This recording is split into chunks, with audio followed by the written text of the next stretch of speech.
سلام، اینجا خواب نوازه، جایی برای آروم شدن قبل از خواب. امشب قصه یه مردیه که برای رهایی راه افتاد و سرنوشت زیر پاش راه پهن کرد. قبل اینکه قصه شروع بشه، بیاین همه با هم توی کامنت ها فقط یک کلمه بنویسیم. راه. همین یک کلمه برای اینکه بدونیم هممون امشب جایی بین خواب و زندگی هستیم. حالا چشماتو ببند. خواب نواز آهسته قصه رو شروع میکنه. یکی بود، یکی نبود. میگن قدیما، خیلی قدیما، وقتی شبها کشدارتر بودن و آدما بیشتر با تاریکی حرف می زدن، توی یه شهر گرم و پرگرد و خاک مردی زندگی می کرد به اسم نعمان. مردی معمولی که نه قوی تر از بقیه بود و نه باهوش تر، فقط خسته تر از اون خستگی هایی که توی پا نمیمونه و میره تو جون. نعمان هر روز صبح قبل از طلوع کامل آفتاب بیدار میشد. نه با انگیزه، با عادت. لباسش رو میپوشید.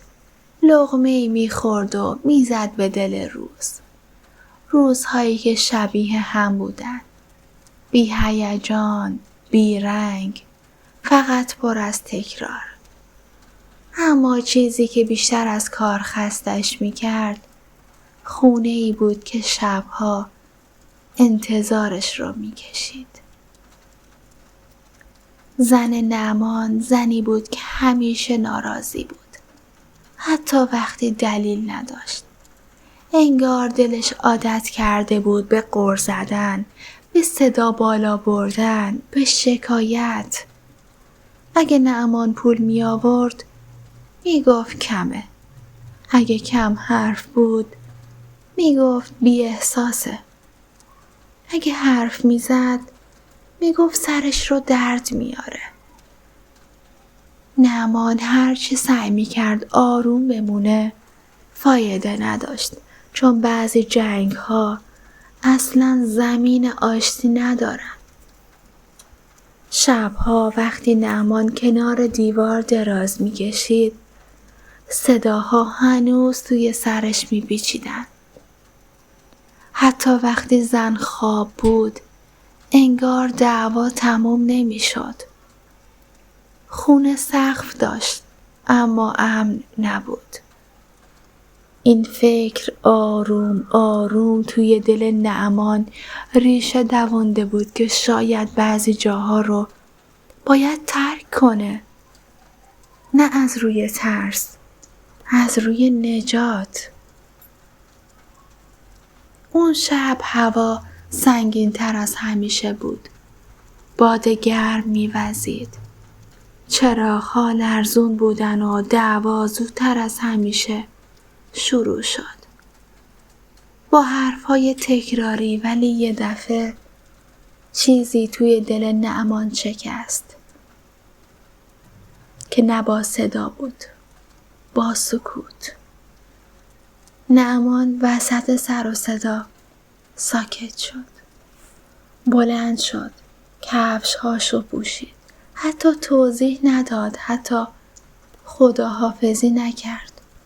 فقط در رو باز کرد و رفت. کوچه تاریک بود، خالی.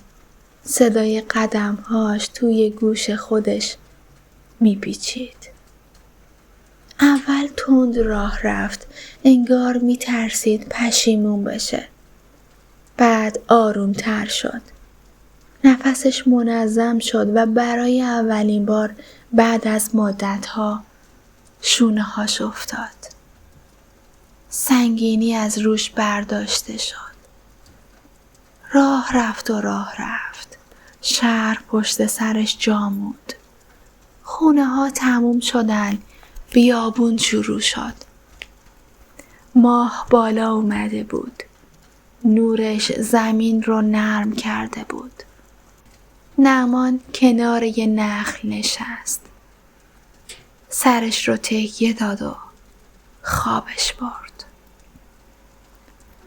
خوابی عمیق، بی صدا، بدون دعوا، بدون ترس. وقتی بیدار شد هوا روشن شده بود. روبروش دروازه های یه شهر غریب دیده می شد. شهری که ساکت بود. انگار نفسش رو نگه داشته. نعمان وارد شد. نگاه ها دنبالش اومدن. زمزمه ها بلند شد. نگهبان ها جلوش رو گرفتن. با احترام، نه با خشونت. اسمش رو پرسیدن و یکی گفت همونه. نعمان هنوز نمیفهمید چی شده که خودش رو وسط قصری دید که تا اون روز فقط اسمش رو شنیده بود. همونجا فهمید شب گذشته شاه این شهر مرده و طبق رسم قدیمی سرنوشت شاه جدید با اولین مردی که صبح از دروازه شرقی وارد شهر بشه گره خورده و اون مرد نعمان بود. دلش لرزید. از روی ناباوری با خودش گفت من فقط فرار کردم. اما سرنوشت آروم جواب داد بعضی فرارها خود رسیدنه و این فقط اول قصه بود. وقتی نعمان فهمید که چه اتفاقی افتاده اولش فکر کرد خواب میبینه. از همون خوابهایی که آدم وسطش میدونه واقعی نیست ولی نمیتونه بیدار بشه. قصر بزرگ بود، سقف‌ها بلند، پرده ها سنگین و سکوتش از اون سکوت‌هایی بود که صدا توش گم میشه. نه آروم و نه ترسناک، فقط عمیق بود. لباس‌های تازه به تنش کرده بودن. نرم، گشاد، خوش رنگ. اما هنوز حس می‌کرد همون مرد خسته است. همون که دیشب از یه خونه پر از فریاد زده بود بیرون. دستاش رو نگاه کرد. همون دست‌ها بودن. کمی زبر، کمی لرزون. با خودش گفت اگه این خواب باشه کاش زود تموم نشه. وزیرها یکی یکی اومدن. با تعظیم، با لبخندهایی که معلوم نبود از احترام یا حساب کتاب. هر کدوم حرفی می زدن. یکی از رسم شهر می گفت، یکی از خطر دشمن، یکی از مالیات، یکی از مردم. نعمان فقط گوش می داد. سرش سنگین شده بود از این حجم اتفاقها. وقتی شب شد همه رفتن. قصر خالی شد. چراغ‌ها کم نور شدن و نعمان برای اولین بار توی زندگی تنها موند. اونم نه توی کوچه، نه توی خونه، توی قصر، روی تختی که ازش بزرگتر بود. دراز کشید اما خوابش نمی برد. چون وقتی آدم زیادی بالا میره اول سرش گیج میره. نیمه های شب صدایی شنید. آروم کشیده. انگار کسی توی راهرو راه میره. دلش لرزید. در باز شد و پیرمردی وارد شد. ریش سفید بود و چشمهاش آروم بود. گفت نترس. من نگهبان خوابهام. نعمان نفهمید یعنی چی. فقط گوش داد. پیرمرد گفت امشب خوابت فرق میکنه و واقعا هم فرق کرد. نعمان خواب دید توی بیابونه. همون بیابونی که دیشب توش خوابش برده بود، ولی این بار شنها تبدیل به قالی شده بودن. قالی‌های بزرگ رنگارنگ زیر هر قدمش نرمتر می شدن. هرچی جلوتر می رفت قالی‌ها بیشتر می شدن تا جایی که دیگه زمین دیده نمی شد. فقط فرش و صدایی که می گفت هر جا که فرار کردی بدون که رسیدی. با تپش قلب بیدار شد. عرق سرد روی پیشونیش نشسته بود.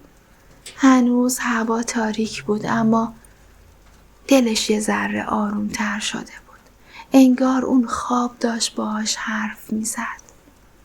صبح که شد شهر به هم ریخت. خبر شاه جدید مثل باد پیچید. مردم جمع شدن.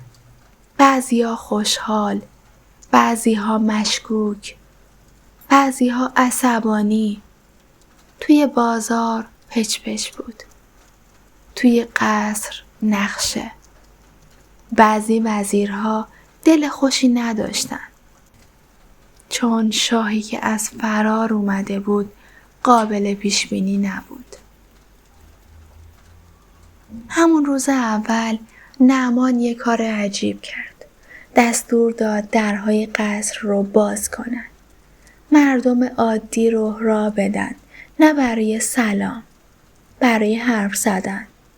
پیرمرد اومد، زن اومد، کاسب، فقیر، هر کی حرفی داشت. نعمان گوش داد. فقط گوش داد، نه قول داد و نه تهدید کرد. و همین گوش دادن بعضی ها رو ترسوند. شب دوم وزیر اعظم اومد و گفت شاه باید فاصله داشته باشه.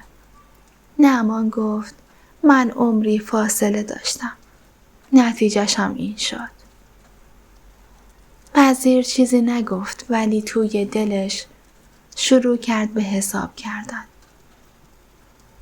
شب سوم نعمان دوباره خواب دید. این بار زنش رو دید. فریاد میزد اما صداش نمی اومد. دهانش باز بود. ولی سکوت. نعمان بیدار شد. فهمید بعضی صداها فقط وقتی میترسونن که نزدیک باشن. اما خطر واقعی هنوز نیومده بود. توی سایه های قصر زمزمه شروع شده بود. بعضیا میگفتن این شاه دوام نمیاره. بعضیا میگفتن باید زود عوضش کرد. بعضیا فقط صبر میکردن و نعمان بی خبر از همه چی فقط سعی میکرد هر شب قبل خواب یادش بیاد که کی بوده. و درست همینجا جایی بین خواب و بیداری سرنوشت تصمیم گرفت امتحان سخت‌تری رو شروع کنه. از همون شبی که نعمان خواب زنش رو دید و صداش رو نشنید یه حس عجیبی توی دلش نشست. حسی شبیه پیش آگاهی که نه ترس بود و نه دلشوره. یه چیزی بین این دوتا. انگار کسی آروم توی گوشش گفته باشه حواست رو جمع کن. قصر روزها شلوغ بود ولی شبها سنگین می شد. راه روها کش می اومدن. صداها دیرتر می رسیدن. و نعمان هر شب قبل از خواب بیشتر فکر می کرد تا بخوابه. فکر می کرد به این که چطور یه فرار ساده اونو انداخته وسط بازی که قانوناش رو بلد نیست. وزیر اعظم مردی بود با صدای نرم و نگاه تیز. از اون آدم هایی که وقتی حرف میزنن آدم حس میکنه دارن کمک میکنن، ولی بعدا میفهمه فقط داشتن اندازه گیری میکردن. اون مرد بیشتر از بقیه کنار نعمان میچرخید. راهنمایی میداد، هشدار میداد و همیشه آخر حرفاش یه به صلاح شماست اضافه میکرد. چند روز بعد خبری توی شهر پیچید. آهسته، بی سر و صدا. مثل بوی دود. گفتن خزانه خالیه. گفتن دشمن پشت مرزه. گفتن که مردم هنوز شاه جدید رو قبول نکردن. هر کدوم این حرفا جداگانه ترسناک نبود، ولی کنار هم مثل حلقه‌ای دور گلوی نعمان تنگ می شدن. یه شب درست قبل از خواب نگهبان خوابها دوباره اومد. همون پیرمرد با چشمهای آروم. نشست کنار تخت و گفت امشب انتخاب داریم. نعمان گفت من از اولم انتخاب نداشتم. پیرمرد لبخند زد و گفت همیشه داری. فقط بعضی وقتا گرونن. اون شب نعمان خواب دید توی بازاره. همون بازار شلوغ شهر. مردم دورش جمع شدن. هر کدوم چیزی میخواستن. یکی نون، یکی عدالت، یکی انتقام. صداها قاطی شده بود. نعمان خواست حرف بزنه اما صداش نمی اومد. درست مثل خواب زنش. بعد دید که وزیر اعظم آروم جلو اومد. یه قالی انداخت زیر پاهاش و گفت روش بایست، امنه. نعمان پا گذاشت. قالی نر بود ولی یهو شروع کرد به لغزیدن. با تپش قلب بیدار شد. نشست. نفس عمیق کشید. فهمید بعضی پیشنهادها حتی اگه نرم باشن خطرناکن. صبح روز بعد وزیر اعظم پیشنهاد داد مالیات‌ها بالا بره. اون گفت مردم غر میزنن ولی عادت میکنن. نعمان مکث کرد. یاد خونه خودش افتاد. یاد شبهایی که غر فقط غر نبود، فریاد خستگی بود. برای همین گفت نه و این اولین نه جدی بود که همونجا نگاه ها عوض شد. از همون روز فاصله ها شروع شد. وزیرها کمتر حرف زدن، لبخندها کوتاه‌تر شد و خبرها دیرتر رسید. نعمان فهمید بازی شروع شده. بازی که توش مهربونی نقطه ضعف حساب میشه. چند شب بعد توی شهر شورش کوچیکی شد. بزرگ نبود ولی حساب شده بود. چند تا مغازه بسته شد. چند نفر داد زدن. همون وزیر اعظم اومد و گفت دیدی گفتم باید محکم باشی. نعمان سکوت کرد.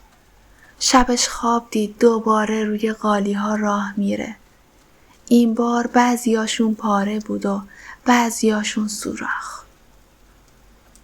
روز بعد یه خبر بدتر رسید. گفتن یه گروه از درباری ها میخوان شاه رو کنار بزنن. اسمها رو نگفتن ولی نعمان میدونست اسم اول توی ذهن همه کیه. همون کسی که نرم حرف میزد. نعمان برای اولین بار ترسید. نه از مرگ، از اشتباه ترسید. از اینکه نکنه همه اینا فقط یه خواب بوده و حالا وقت بیدار شدنه. شب که شد نشست. دستهاشو نگاه کرد. همون دستهای زبر. با خودش گفت من هنوز همونم، فقط جام عوض شده.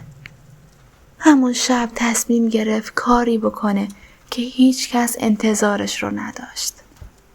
دستور داد فردا قبل از طلوع آفتاب همه وزیرها جمع بشن.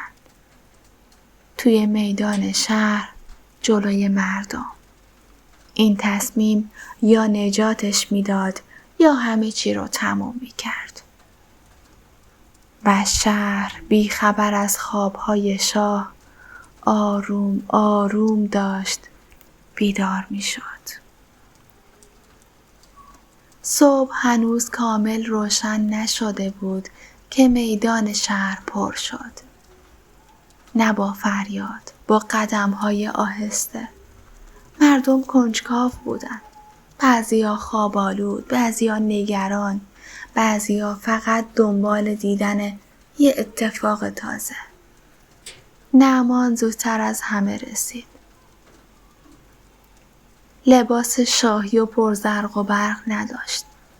با لباسی ساده اومد. وزیرها یکی یکی اومدن.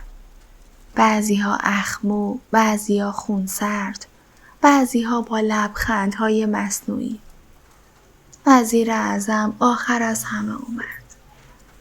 مطمئن، آروم، انگار همه چی طبق نقشه است.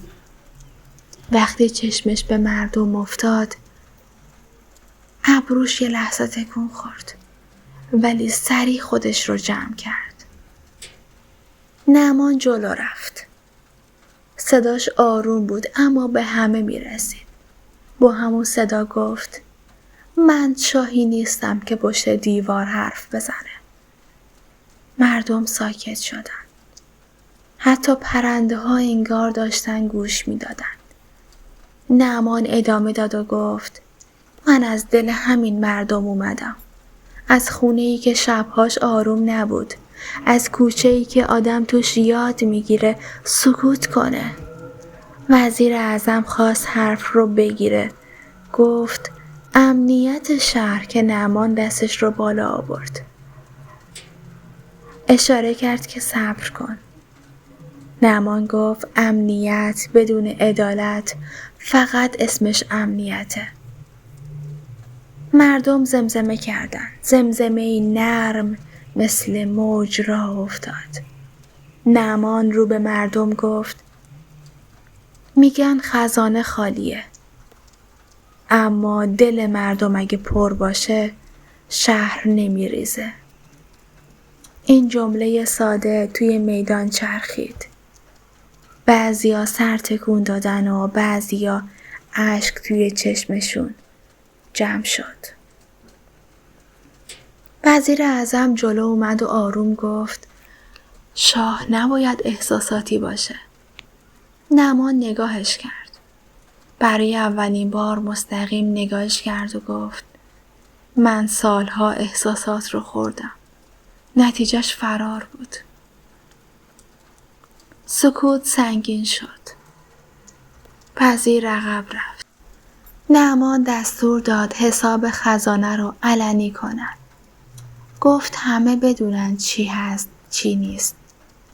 این تصمیم وزیرها رو ترسوند، چون تاریکی جاش رو به نور میداد و بعضی چیزها توی نور دوام نمیارن.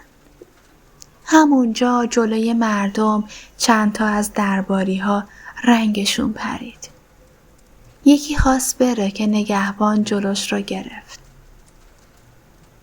نعمان گفت: با زور نمیشه، فقط با سوال.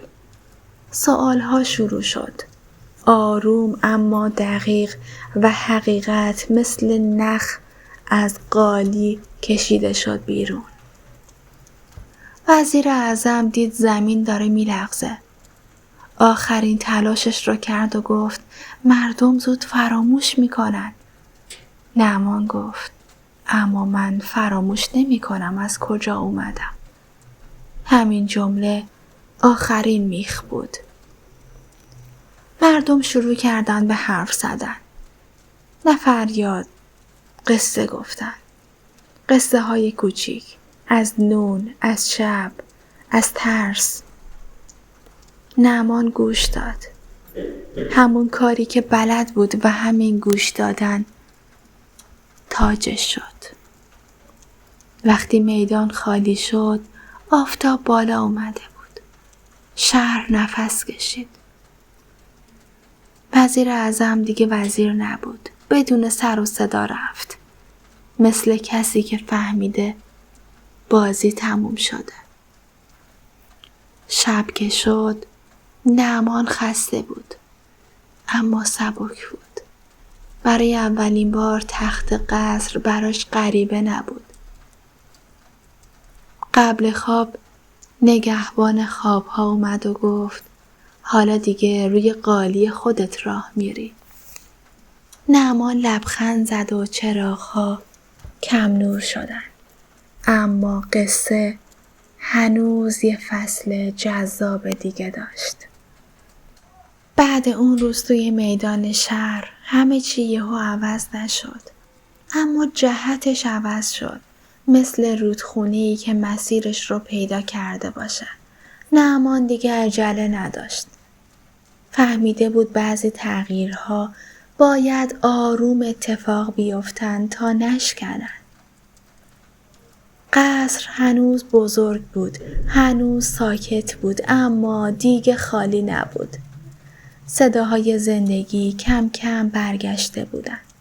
صدای خنده خدمتکارها، قدمهای نگهبانها، حتی صدای باد توی پرده ها. نعمان شبها قبل خواب کنار پنجره می ایستاد. شهر رو نگاه می کرد و یادش می اومد. یه زمانی همین ساعت توی کوچه‌ای تاریک فقط دنبال سکوت بود. یه شب درست همون ساعتی که خواب و بیداری قاطی میشن، نگهبان خوابها برای آخرین بار اومد. نشست کنار تخت و گفت حالا وقت دیدن آخرین خوابه. نعمان چیزی نگفت و چشمهاشو بست. خواب دید دوباره توی همون بیابونه. اما این بار بیابون خالی نبود. مردم شهر دورش بودن. هر کدوم یه گلیم ساده دستشون بود. گلیم ها رو پهن کردن زیر پاهاش و یه راهی درست شد. قالی های زرین نبودن، گلیم های معمولی. نعمان جلو رفت و هر قدمش محکمتر از قبل بود. یه دفعه زنش رو دید. همونطور که توی خوابهای قبل دیده بود. اما این بار فریاد نمیزد. ساکت بود. نگاهش خسته بود. نعمان جلو رفت. بهش گفت من فرار کردم چون بلد نبودم بمونم. زن چیزی نگفت. فقط کنار رفت و راه باز شد. نعمان بیدار شد. دلش آروم بود. نه غمگین بود و نه خوشحال. چند روز بعد خبری رسید که زنش مریضه و تنهاست. نعمان نشست. فکر کرد. خیلی فکر کرد. بالاخره دستور داد براش آذوقه و پول بفرستن. بی اسم، بی پیام، فقط کمک. فهمیده بود بعضی گذشته ها رو نمیشه درست کرد. فقط میشه سبکتر از کنارشون رد شد. سالها با ثبات گذشت. شهر آروم شد. مردم اعتماد کردند. نعمان شاهی شد که اسمش با فریاد نیومد، با خاطره اومد. وقتی پیر شد هنوز هم شبها کنار پنجره می ایستاد. همون مرد فراری مونده بود. فقط حالا می دونست چرا ایستاده. آخرین شب وقتی نفسش آروم شد به خدمتکار گفت چراغ‌ها رو کم کنه. گفت قصه تموم شد. چشمهاشو بست و خواب دید دوباره روی گلیم‌ها راه میره. اما این بار زمین خودش بود. محکم، گرم و امن. میگن صبحش شهر بدون سر و صدا بیدار شد. نه عزاداری و نه جشن، فقط یه حس عمیق که چیزی درست سر جاش تموم شده. دوستای عزیزم، این قصه میگه بعضی وقتها آدم از چیزی فرار میکنه، اما در واقع داره به خودش نزدیک میشه. میگه شاه شدن همیشه با تاج نیست، گاهی با گوش دادن شروع میشه. و اینکه زمین زیر پای آدم اول گلیمه. اگه روش درست راه بری، کم کم قالی میشه. حالا که قصه تموم شد و شب آرومتر از قبل نفس میکشه، یادت باشه اگه امروز از چیزی خسته بودی، شاید فردا همون خستگی راهت رو عوض کنه. حالا آروم چشماتو ببند. زمین زیر پات امنه، چون خدا بالا سرت ایستاده. شب بخیر دوستای قشنگم.